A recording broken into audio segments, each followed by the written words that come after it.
நியாய விலை கடை என்பது வெகு தூரம் இருக்கிறது. நாங்கள் வசிக்கின்ற பகுதியிலே இந்த நியாய விலை கடைகள் அமைந்தால் பெண்கள் எல்லாம் எளிதாக சென்று அந்த பொருட்களை வாங்குவதற்கு ஏதுவாக இருக்கும் என்று ஒரு கோரிக்கை வைத்தார்கள். அதே சமயம் இங்கு 12 தெரு, ஒரு மெயின் தெரு என்று 13 தெருக்கள் இருக்கிறது. சற்றேறத்தாழ 4000 பேர் இங்கு வசிக்கின்றார்கள். எங்கள் வீட்டில் நடக்கின்ற அந்த சிறிய சிறிய சுபகாரியங்களுக்கு நாங்கள் அதிக பொருட்செலவிலே வெளியே சென்று மண்டபங்கள் எடுக்க வேண்டும் என்றால் நிறைய செலவாகுது. அதனால எங்க பகுதியிலே ஒரு சமூக கூடம், ஒரு பார்ட்டியால் ஒன்று அமைத்து தர வேண்டும் என்று கோரிக்கை வைத்திருந்தார்கள். அதே போன்று குழந்தைகளுக்கான அந்த அங்கன்வாடி அதையும் புதுப்பித்து தர வேண்டும் என்று கோரிக்கை வைத்தார்கள். அதனைத் தொடர்ந்து இன்றைய தினம் இவர்கள் கேட்ட இந்த நியாய விலை கடை, மேல ஒரு பார்ட்டியார் சமூக கூடம், உணவு உண்பதற்கான ஒரு அறை, அதே போன்று சமூக கூடம், இந்த குழந்தைகளுக்கான அங்கன்வாடி மையம், அதையும் தவிர்த்து பெண்கள் தையல் பயிற்சிக்காக ஒரு இடத்தை இந்த தினம் புதிதாக இதே இடத்தை கட்டி தந்திருக்கின்றோம். மாலை நேரத்திலே நம்முடைய பிள்ளைகளுக்கெல்லாம் இங்கு படித்த பட்டம் பெற்ற இளைஞர்கள் எல்லாம் அடுத்த தலைமுறைக்கு கல்வியை போதிக்கின்ற வகையில் மாலை நேர வகுப்புகளையும் நீங்கள் எடுக்க வேண்டும் என்கின்ற எண்ணத்தில் உங்களுக்கு அந்த கட்டிடத்தையும் தினம் அமைத்து தந்திருக்கின்றோம். இங்கு இருக்கின்ற இளைஞர்கள் ஜிம் வேணும் கேட்டாங்க. கூடிய விரைவிலே அந்த கோரிக்கையும் நிறைவேற்றுவதற்கான முயற்சிகளை எடுத்திருக்கின்றோம் என்பதை மகிழ்ச்சி பொங்கல் நேரத்தில் தெரிவித்துக் கொள்கின்றோம். ஒரு குறுகிய காலத்தில் சற்றேறத்தாழ 80 லட்சம் ரூபாய் மதிப்பீட்டில் இந்த பணிகளை இங்கு செய்து கொண்டிருக்கிறோம். இப்ப நம்ம திறந்த கடை பார்த்தீங்கன்னா ஒரு 39வது ரேஷன் கடை. ஆர்கே நகர் சட்டமன்ற தொகுதியில நம்முடைய பெண்களோ பெரியவர்களோ கஷ்டப்படாம பொருட்களை வாங்குவதற்கு அவங்கவுங்க எங்க இருக்காங்களோ அந்த ஏரியாவிலேயே அந்த கடைகளை எல்லாம் மாற்றி புதிய கடைகளை கட்டி அந்த கார்டுகள் எல்லாம் டிரான்ஸ்பர் செய்து இந்த தினம் மக்களுக்கு இந்த நியாய விலை கடையை ரொம்ப எளிதாக்கி தந்திருக்கின்றோம். இந்த 5 ஆண்டு கால ஆட்சியில 39 ரேஷன் கடை கட்டி இருக்கிறோம். 39 ரேஷன் கடை ஒரே மாதிரி இருக்கிறோம். 39 ரேஷன் கடையிலும் டாய்லெட் மற்றும் குளியலறை வசதி இருக்கும். நல்ல விசாலமான அறைகள் இருக்கும். இப்படி நாம் என்ன வாக்குறுதி தேர்தலில் தந்தோமோ அதை நிறைவேற்றி இருக்கின்றோம். அதே மாதிரி இங்க சமூக கூடம் ஒன்று கட்டி இருக்கிறோம். பல்வேறு சமூக கூடங்கள் 43வது வார்டில் நெய்தல் மாளிகை என்ற ஒரு சமூக கூடம், எல்ஐஜி காலனியில் ஏற்கனவே இருந்த அந்த சமூக கூடத்தை புதுப்பிச்சு இருக்கின்றோம். செரியன் நகரில் இருக்கிற சமூக கூடத்தை புதுப்பிக்கின்ற பணி நடைபெற்றுக் கொண்டிருக்கிறது. தலைவர் கலைஞரின் பெயரை தாங்கிய 38வது வார்டில் ஒரு எழிலான சூப்பரா ஒரு சமூக கூடத்தை கட்டின்னு இருக்கிறோம். எல்லாத்துக்கும் ஒரு முத்தாய்ப்பாக பார்த்தீங்கன்னா நேற்றைய தினம் நம்முடைய ஆர்கே நகர்ல 16 கோடி ரூபாயை நம்முடைய முதலமைச்சர் கொடுத்திருக்காரு. ஒரு பெரிய மாளிகை கட்டுறோம்.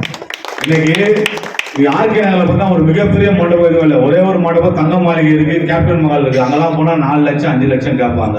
ஆனா ஏழைகளும் தங்களுடைய தேர்தலத்தை சிறப்பா பண்ணணும்னா அரசு அதுக்கு உதவி செய்யணுன்ற எண்ணத்தின் அடிப்படையில் கோரிக்கை வைத்தோம். இந்த தினம் வடசென்னை வளர்ச்சி திட்டத்தின் கீழ் பெருநகர நம்முடைய சிஎம்டி பெருநகர வளர்ச்சி குழுமத்தின் சார்பாக 16 கோடி ரூபாயில ஒரு மிகப்பெரிய இந்த திருமண மண்டபத்தை இன்னைக்கு ஏஐ கோயில கட்ட இருக்கிறோம். இன்னைக்கு பார்த்தா நிறைய வளர்ச்சி இந்த 5 ஆண்டுகளில் ஏற்பட்டு இருக்கிறது. புதியதாக மேம்பாலம் எவ்வளவு ஆட்சியாளர்கள் இருந்தார்கள், நான் பெருமைக்காக சொல்ல இன்னைக்கு கட்டி முடிச்சு இருக்கோம். நேரு நகர் மேம்பாலத்துக்கு நம்முடைய முதலமைச்சர் நேரில் அடிக்கல் நாட்டிருக்காரு, பணி துவங்கி இருக்கு. அதே மாதிரி கொடுக்கப்பட்ட மேம்பாலத்தை கட்ட போறோம். சுண்ணாம்பு காலையில 4 ஏக்கர் ஸ்போர்ட்ஸ் காம்ப்ளெக்ஸ் கட்டி இருக்கிறோம். இதே இந்த வார்டில் பாத்தீங்கன்னா இதே வார்டில் நம்ம அம்பேத்கர் ராஜீவ்காந்தி நகருக்கு அந்த ரயில்வே டிராக்ல காரியக்கூடம் 16ஆம் நாள் காரியக்கூடம் கட்டி இருக்கிறோம். அம்பேத்கர் நகர்ல ஒரு அங்கன்வாடி கட்டி இருக்கிறோம். மேல ஜிம்மு கட்டிக்கிறோம். பிள்ளைங்களுக்கு பிளே ஃபீல்டு கட்டி இருக்கிறோம். சிபி ரோடு அனந்தநாயகி நகர் கிட்ட பாத்தீங்கன்னா இன்னொரு ரேஷன் கடை கட்டி இருக்கிறோம். அதுக்கு முன்னால பஸ் ஸ்டாண்டு கொண்டு வந்திருக்கிறோம். இன்னைக்கு இந்த இடத்துல ரேஷன் கடை, மகளிர் பயிற்சி மையம், அங்கன்வாடி, மேல கல்யாணம் நம்மளுடைய சிறிய ஒரு பார்ட்டியார் கட்டி இருக்கிறோம். இப்ப பாரதி நகர்ல கூட ஒரு ரேஷன் கடை கட்டி திறந்து வச்சுட்டு தான் வரோம். இதெல்லாம் எதுக்கு சொல்றேன்னா இந்த 5 ஆண்டுகள்ல இவ்வளவு எண்ணற்ற பணிகளை மக்களுக்கு செஞ்சு இருக்கிறோம்.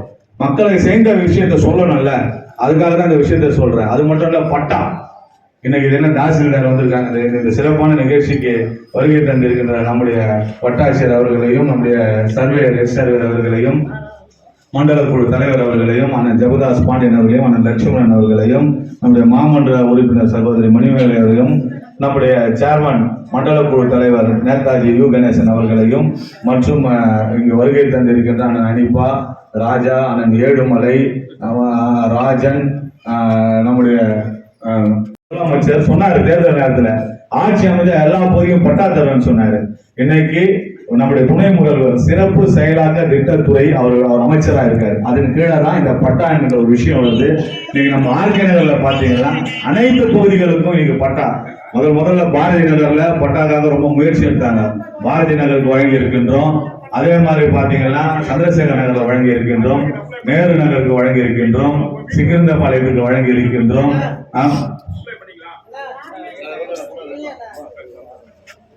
இப்படி பல்வேறு பகுதிகளுக்கு. அதே மாதிரி பாத்தீங்கன்னா நீ வஉசி நகர், அந்த சைடு ஏஇ கோயில் தெரு, காசிபுரம் பி பிளாக்கு, அதே மாதிரி செரிய நகர், அசோக் நகர், தனபால் நகர், சிவன் நகர், தேசிய நகர், இப்படி இவ்வளவு இடத்துக்கு கொடுத்துருக்குறோம். கடந்த காலங்களில் இதெல்லாம் நடக்கல. மக்கள் அதாவது 100% கொடுக்கணும். ஆனா இன்னைக்கு 70%, 70% கொடுத்துரும். இன்னும் 30% இருக்கு. அந்த பணி ஒன்றன் பின் ஒன்றா நடக்குது. ஒரே நேரத்தில் எல்லாத்தையுமே செஞ்சிட முடியாது. வேலை நிறைய இருக்கு. இவெல்லாம் ராத்திரி பகலா உழைச்சின்னு இருக்கிறாங்க. இன்னைக்கு நம்மளுடைய வட்டாட்சியரோ நம்ம டிபார்ட்மெண்ட் வந்து ராத்திரி பகலா உழைச்சின்னு இருக்காங்க. உறுதியாக சொல்றேன், எல்லா பகுதிகளுக்கும் நிச்சயமாக பட்டா வழங்கப்படும். இன்னைக்கு சிக்கிரந்தபாளையத்தில் கூட ஒரு 25 பேர் சேல் டீட் வச்சிருந்தவங்க இல்லாம இருந்தது. இன்னைக்கு லாக் ஓபன் பண்ணி அவங்களுக்கு பட்டாவை தருகின்ற நிகழ்ச்சி தான் நடைபெற்றுக் கொண்டிருக்கிறது. அனைத்து பகுதிகளுக்கும் படிப்படியாக பட்டாவை நிச்சயமாக இந்த ஆட்சி செய்யும்.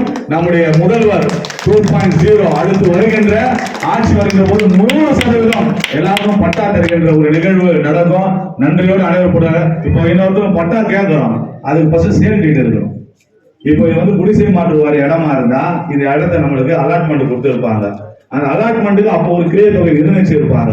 அந்த கிரிய தொகையை ஒரே கவனியா கட்ட சொல்லியிருப்பாங்க. கட்டியிருக்க மாட்டோம். மாதம் கட்டியிருக்க மாட்டோம்.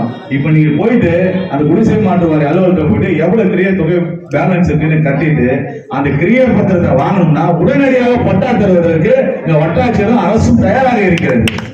முதல்ல நீங்க அதை புரிஞ்சுக்கணும். கிரியப்பத்திரம் வாங்கணும். முதல்ல கிரியப்பத்திரத்தின் அடிப்படையில் தான் பட்டா வழங்கப்படும். இவ்வளவு நாள் கிரியப்பத்திரம் இருந்தா கூட பட்டா வழங்காத சூழ்நிலை இருக்குது. இன்னைக்கு கிரியப்பத்திரம் இருக்கிற அனைவருக்கும் இன்னைக்கு பட்டா.